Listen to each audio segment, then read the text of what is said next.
WhatsApp Campaigns lets you as a business send WhatsApp messages to your subscribers. For this video agenda, first, we'll see what we need in order to send WhatsApp campaigns. Secondly, we'll see how to create and send one right away. Starting off with the first point, we need basically two things. One is an audience from our subscribers list, which can be created from the Audience tab inside Landbot. And the other thing is an approved message. After 24 hours from our user last message, we can only start a conversation with our subscribers via template messages. To request a template message for approval, go into the template message section and click on Request Message Template.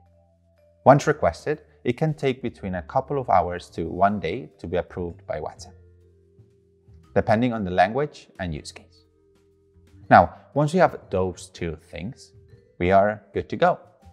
Let's see how to create and send a WhatsApp campaign in Landbot. Go into the Campaign section and click on New Campaign. Give the campaign a unique name to identify it easily, and select an audience that we already have created. As for the content, select the message template we want to send. If this message template has parameters, make sure to fill them out. Then, in the Choose the Bot option, select the bot that will be triggered right after the user interacts with the message template.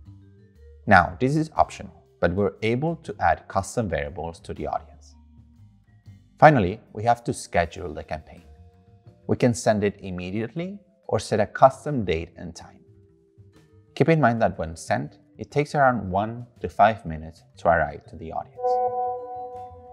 Once it's sent, we'll be able to check metrics like how many arrived, how many replied, even check the full conversation in the chat section by clicking on this link.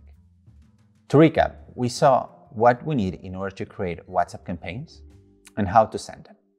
And that's how you send your WhatsApp message campaigns in Landbot.